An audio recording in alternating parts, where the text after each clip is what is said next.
welcome to the 7th episode of the In My 20s and Tired podcast. Now, if you are watching this on YouTube, you might see that I am actually tired, which is why I just wanted to do a chill kind of podcast episode and sort of talk about two topics that I wanted to make a separate episode on, but I think will go well together.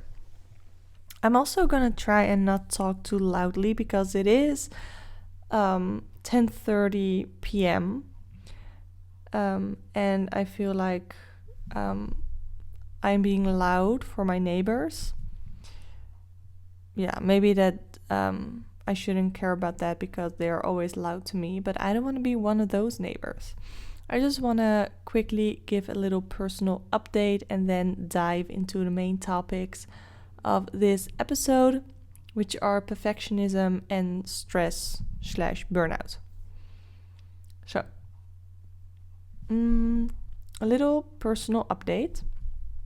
So, I am recording this on a Saturday, and Monday, our what we call May holiday, starts off, and that is for 2 weeks. For the primary education, it's 2 weeks of holiday.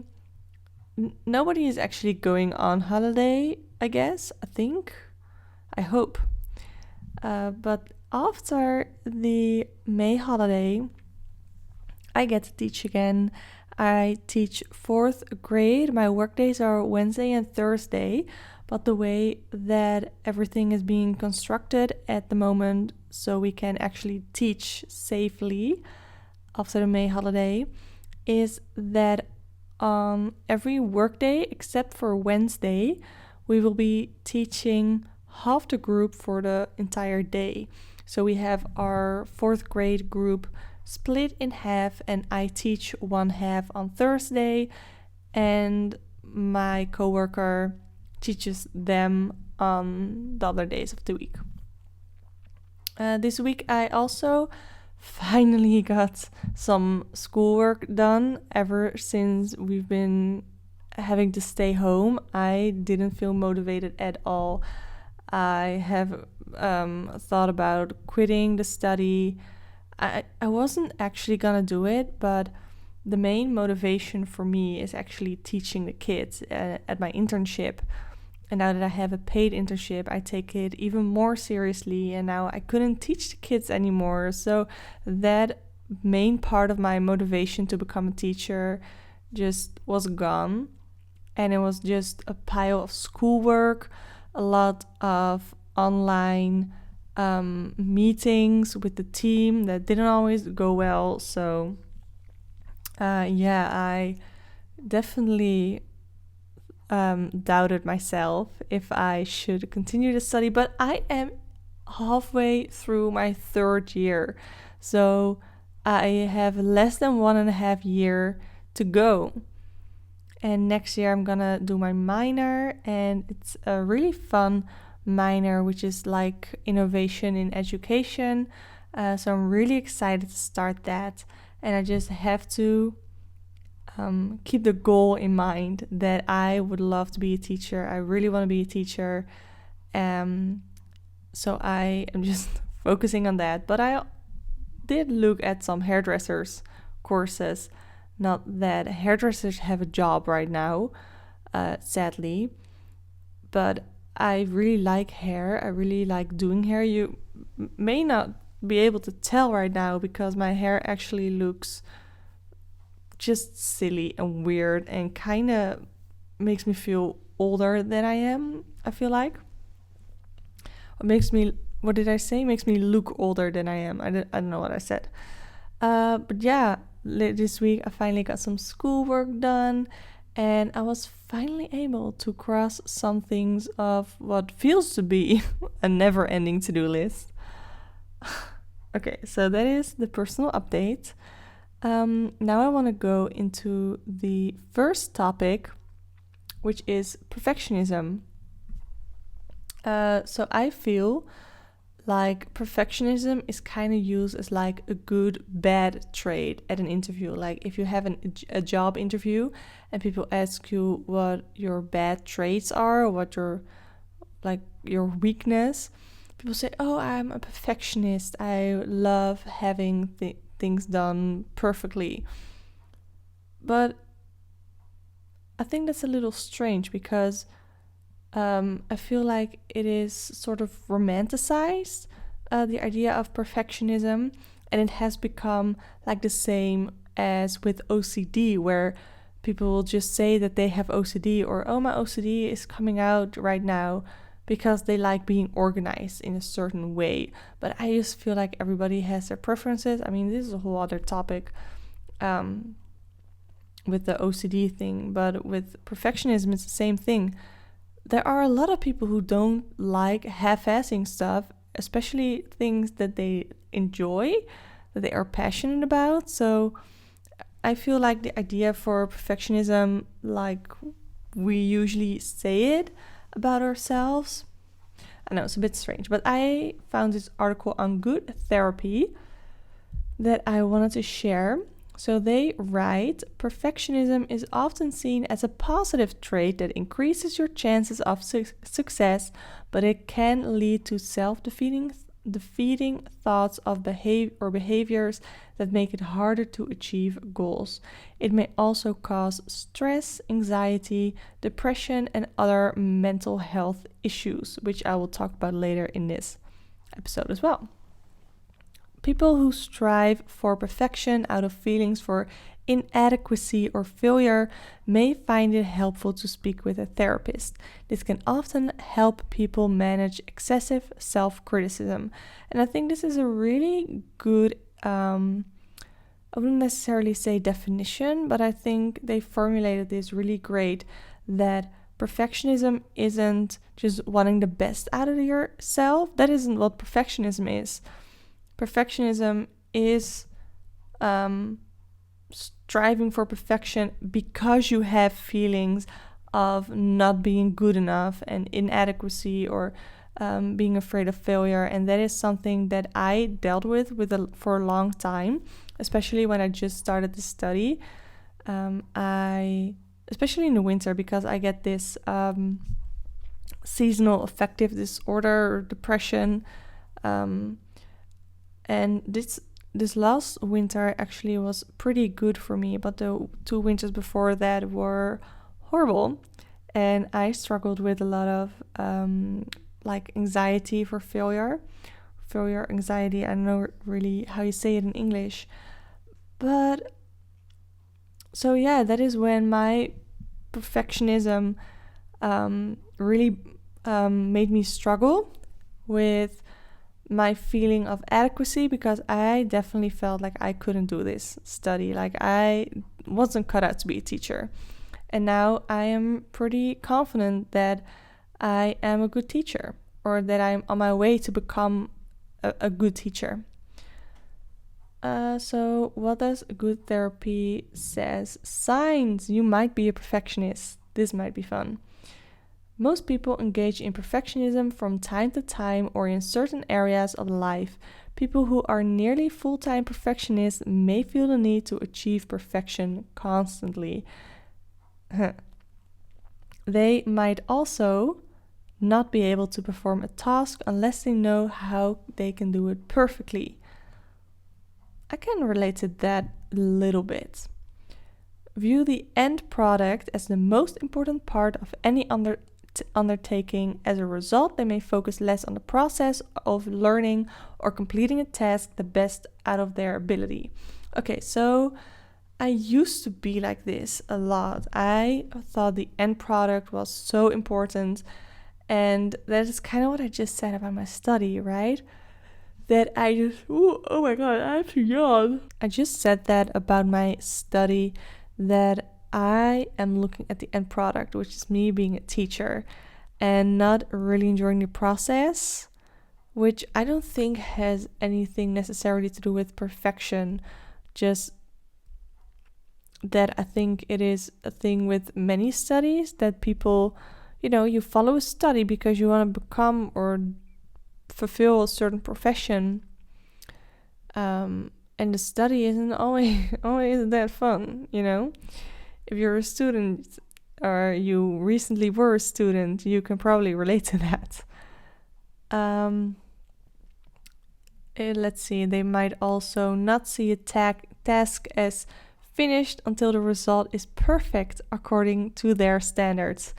And our standards are very high for that. I don't do this as often anymore. I feel like if I read all of this, I definitely could have been grouped as a perfectionist like the last couple of years, or before this year actually. I feel like I care less now, and it sounds really strange because I still care about my study and getting a diploma, but I felt like in the beginning maybe I cared too much and that I wanted to do the best and I wanted to be the best. And now I'm like, I don't have to be the best. I don't have to be better than my classmates. I just want to be good and I want to be the best for myself. I don't have to be better than someone else. I just want to be better than I was before. And I think that is something that I learned, which I'm really happy about, because I definitely wasn't always happy wanting to strive for perfection. People with or perfectionists might also procrastinate. People with perfectionism may not want to begin a task until they know they can do it perfectly. That's also something that I learned to not do anymore. I just start. I just create, like for school projects, I just start a document. I write down everything that has to go in there, and I just start with something that I know I can write. And then usually when I start writing that, then something else comes up in my mind that I can write about, and I write about that. And then, I fill in my assignment like that. Okay, so those are a few of the signs you might be a perfectionist. Was there something else that I wanted to talk about regarding perfectionism?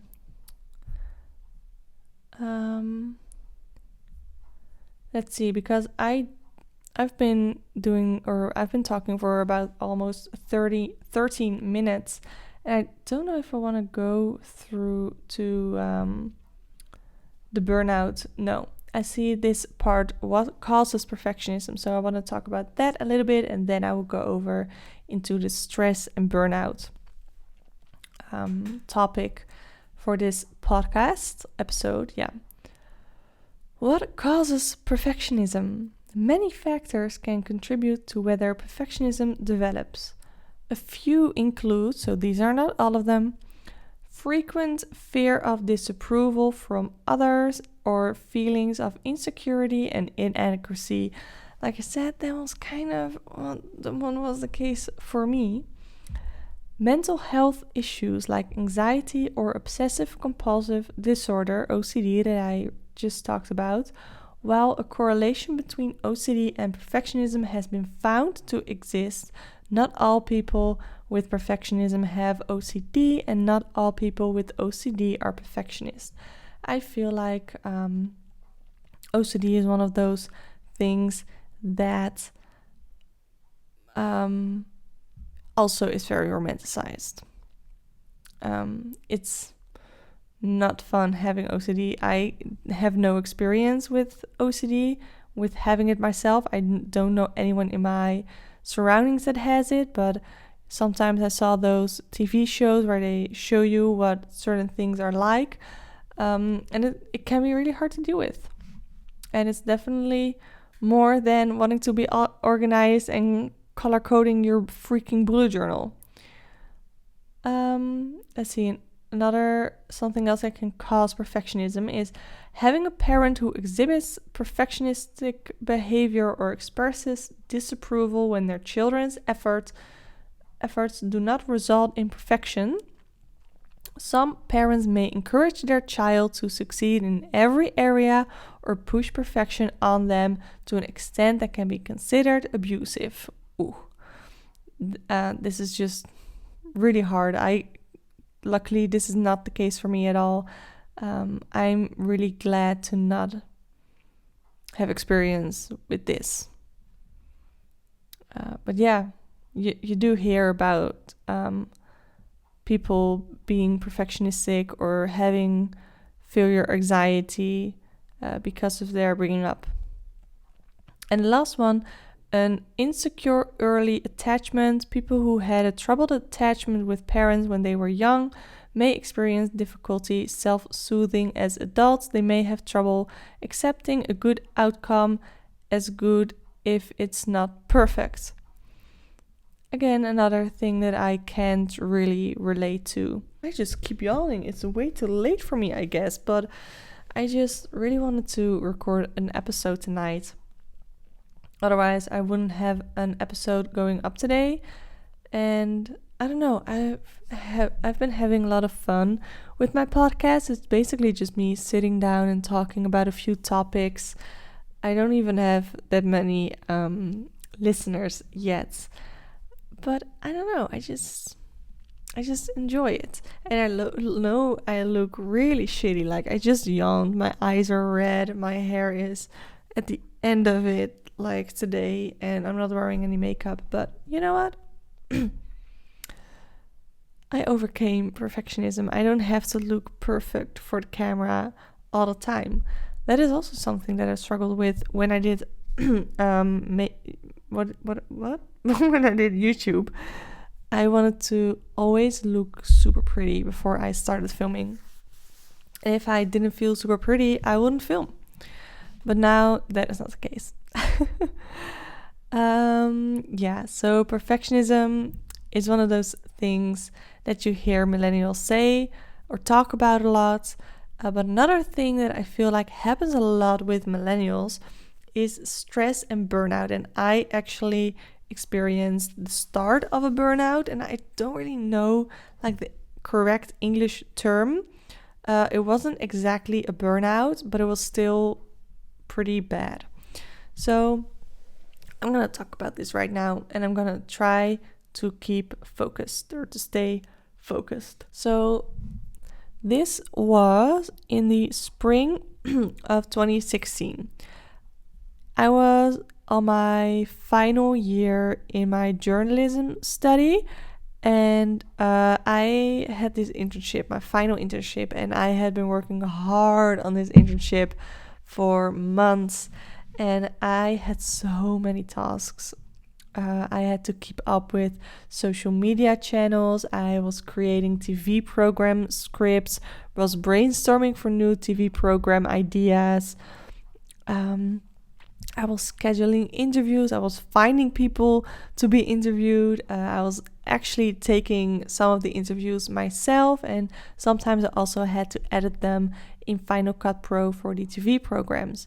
So this was an internship that I would be at for 8.5 hours a day, and I wouldn't, or no, what was it? It was 9 hours. Yeah, I just had a half-hour break. That was it. But I had to start at 9 a.m. and I was done at 6 p.m., which are really long days, I can tell you that. And I didn't get paid for it. It was basically like a full-time job that I didn't get paid for, because even though I was an intern, I did a lot of the work all by myself. And if I look at an internship, for instance, to become a teacher, you get so much coaching, you get so much help, and you are not doing this alone. But on that internship, my journalism internship, I was definitely like an employee. Yeah. So that was really hard because I was doing this full-time internship and I didn't get paid, but I had to get money somehow. So I got a side job at what is it called, like a nursing home, I guess, and I worked in the kitchen there, and it started just being too much. I sometimes worked 20 hours on top of the, what was it, 20 or 42 and a half hours a day or a week. There was just a lot of work, and it just got to be too much.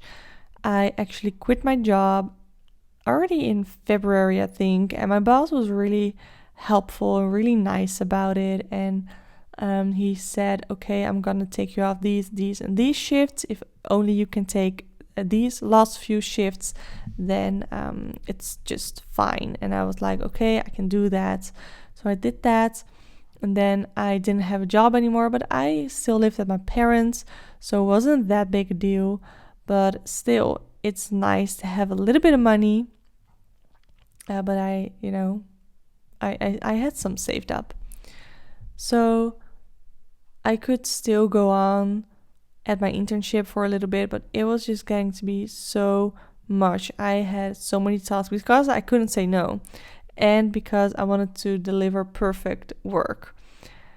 So those two things made that eventually I was getting like emotionally exhausted, and I was so anxious, and I was feeling so depressed. And I am so happy that I actually wasn't in therapy back then, because my therapist really saved me. I remember like staring at the screen and trying to read something, and I just couldn't read it. Everything was getting kind of blurry and kind of blurry dark spots on the screen. I was like, okay, I think I've been looking at the screen too much. But it was literally like my brain was just fogging. Like I have had an information overload, and my brain just couldn't handle it anymore. My brain was like, okay, you are trying to have me do way too much, and I'm not having it anymore, and basically F you. So, yeah, I talked about that with my therapist. She helped me take the steps to kind of step away from my internship a little bit. And it took like 3, maybe even 4 people to take over my tasks while I was still working there. I think what we did was, instead of me working 5 days a week, 9 hours a day, I could work, 7 hours a day for 4 days in the week. So that was a huge improvement. I see that my camera is about to stop recording, so I'm going to take a little break, and then I'll finish this story time. And I hope to give you some insights in what you can do if you experience the same thing. So they took over my tasks. I was still working there, and I didn't feel better. It didn't help. I was still doing too much because my brain was just not having it, and I couldn't focus on anything anymore. And because I had made so many hours before, I was able to quit my internship early, and I actually went on a little trip all by myself, because I was just like, I gotta get out of here. And I did. And I went to London, then Brighton. I really, really love Brighton, and actually got my first tattoo there. So when I see this tattoo, I am reminded not only of my little trip that I took. It was the first trip that I took all by myself. I was really proud of that. And it also reminds me of just overcoming this, that I pushed through, and that I finally had time to myself, and it was really nice. Yeah. So that is my experience with, I guess, burnout. Yeah, I don't know. I feel like I talked about it a little bit too lightly, and like it was pretty easy, but it was really hard. I lost a few friends because of it. I lost my best friend at the time because I couldn't focus on more things in my life, and I needed to do my final internship because I wanted to get my diploma. I had just gotten a boyfriend that I was dating for 5 months at that time, and we're still together. So that is like I'm not sorry about picking my boyfriend, but I couldn't hang out with my best friend anymore that much. Anyway, we used to hang out like a few days a week, but I just wanted to hang out 1 day a week because I just needed time for myself. But yeah, she thought I was picking my boyfriend over her, which I wasn't. But she felt like I was going to do that, so she wanted to let me go before I had the opportunity to do that to her, I guess. So that was really, I don't know, I still hate it. I still would have loved to have been friends with her. But it's just, I don't know, it wasn't meant to be, I guess. So I found this article on Thrive Global, and it is called Why Millennials Are the Most Stressed Generation. Okay, I just want to read this. I think it's kind of fun.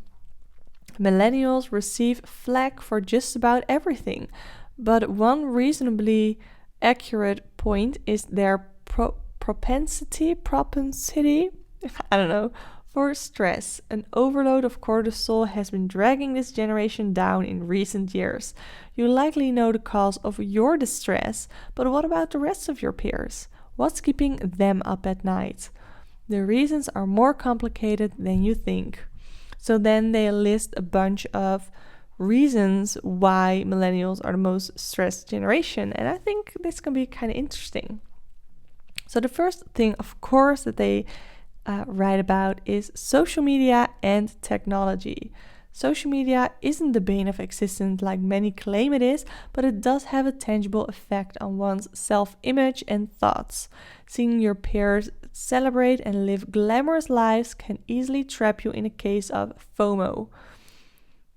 Yeah, I think that social media can have a negative influence, but it really depends on the person.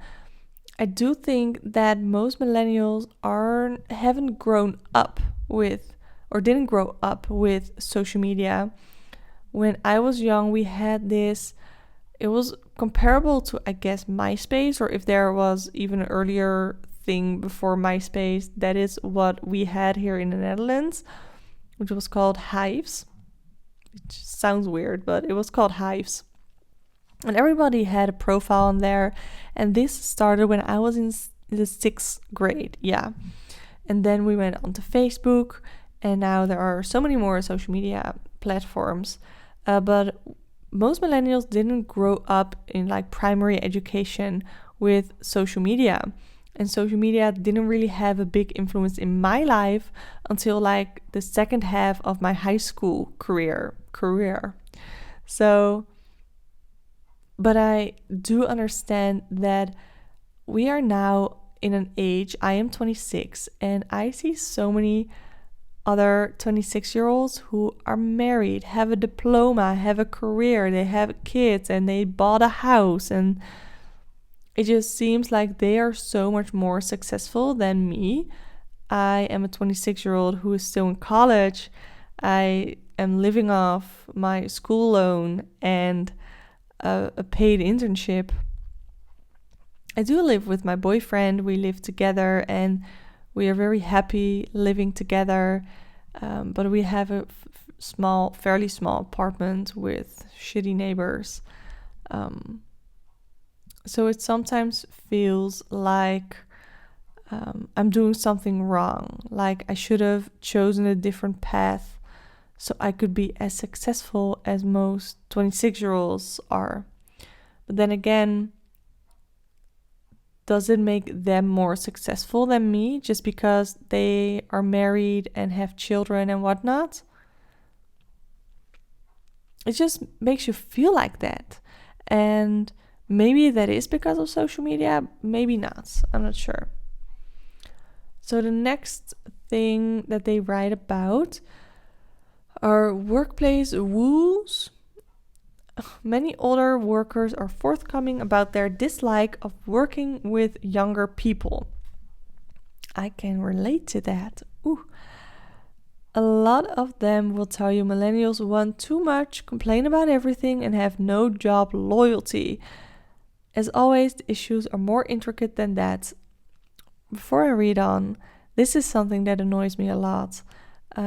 Saying that we complain about everything. Well, I am sorry, baby boomers, but have you heard yourself talk sometimes? I work with a couple of boomers, and not all of them are bad, you know. One of my close co-workers is always also around that age, and I get on with her pretty well. But then there are other co-workers who show them how much they think they are better than me, and they won't take anything from me, like not a word, not an advice, nothing. They are just being real shitty to me. They're being rude and mean to me in front of the kids that I teach.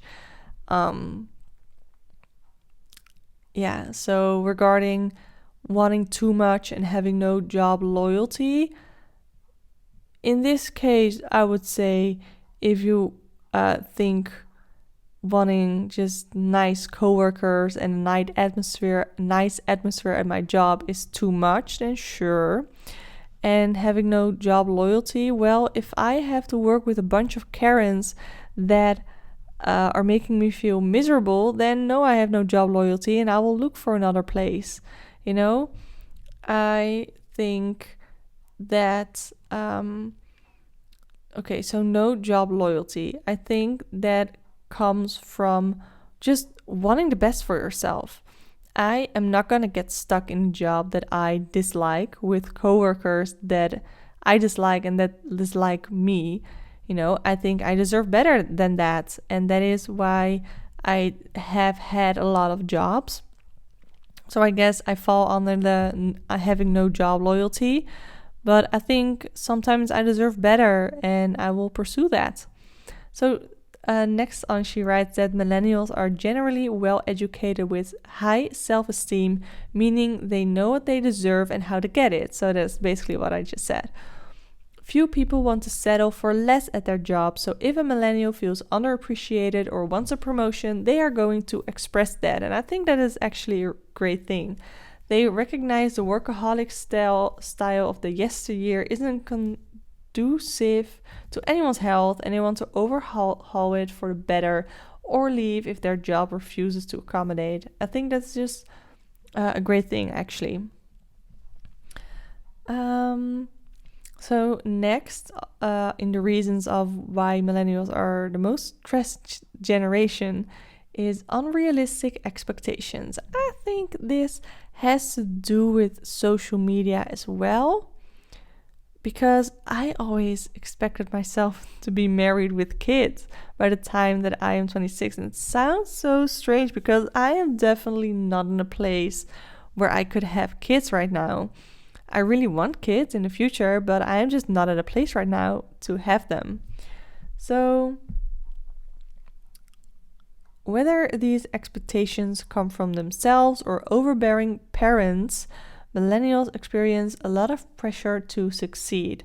Success looks different for everyone, but it's not out of bounds to say many view it as owning, being financially stable and establishing a family. This is everything that I already talked about, so I like that we have kind of the same view here. So yeah, unrealistic expectations, whether you set them for yourself based upon social media or based upon what other people expect for you. I think that does give you a lot of stress. And then, of course, mental health. Countless people across the world struggle with mental health issues every day. These can manifest as a cause or a result of a stressor, but in any case, they're detrimental to one's health. It's unsurprising then that millennials deal with substantial mental health issues. Depression and anxiety plague millions each day, and beyond these two are many more difficult disorders. So, I personally struggle with anxiety and depression, but my anxiety hasn't been as bad lately. Well, before, lockdown and the whole crisis, but I have been dealing with depression ever since I was, I think, 16. So basically, I've been dealing with these mental health issues for 10 years, and it has definitely given me some stress. Now that my mental health is kind of getting a little bit worse, I have been feeling more stressed, and I do actually have this like weird physical thing where if I get stressed, there are some nerves in my shoulders that kind of block, and then that goes all the way from my shoulder into my arm, into my thumb, which makes it so I can't write, which is really weird. I can't really hold a pen the correct way. So I can maybe hold it like a certain way, but I can't write with it that way because I can't put any pressure on my thumb, especially when I'm stressed. And now that I have stress, my shoulder has been hurting more and I can't go to physical therapy, so it's been hurting even more. Yeah, I relate to this. And then she ends this article on managing stress isn't impossible. Stress is a normal part of life, but it helps to work through it if you notice you're more upset than usual. Prolonged distress takes a toll on your body and mind and even changes the structure of your brain. Reach out to friends, relatives, or professionals if you need it. Take each day as it comes and make the best of your experiences. I think that's a really nice way to end like an article that is all about stress. End it a little bit more on a positive note. So I also want to end this podcast on a positive note, and I want to talk about the things that you can do if you experience something like a burnout. These are things that have helped me personally, and I also found over the internet as tips. So the first tip is to move regularly, but don't overdo it. So don't go hard with the the HIIT workouts and whatnot. Just move. Just do like a simple maybe yoga class, a little warm up, a little jog, or maybe even just a walk. That really helped me. Second tip is to find some way you can take little mind breaks, whether it is meditation, yoga, reading a book, taking a walk, whatever it is that you need to do to relieve some of that stress and anxiety during a burnout. The third thing is something that I wish I would do more often, but it is to switch off. I just love turning off my phones, and I when I was in that burnout phase, I don't really know how to call it, but I loved turning off my phone, so I couldn't read any of the stress-giving emails and texts that I would get about my internship, because when I'm at home, I'm not working, and you can't expect me to work anyway. I didn't owe them anything. So turning off my phone also helped with the information overload, because I would look on Pinterest for like a certain topic and literally scroll until my head hurt. Another tip I have is to make sleep a priority. Set a bedtime. I really enjoyed going to bed at like 9:30 p.m. and I still do. I still love that. Don't look at your phone right before you go to sleep because it will only take longer for your mind to rest. The last tip that I have is to check out the possibility for therapy. It has really helped me. I am not a burnout expert, but a professional like a therapist can help you if you think you can't handle it by yourself. And you don't have to handle everything by yourself. There are people who have studied and who have made it their profession and passion to help you with this kind of stuff.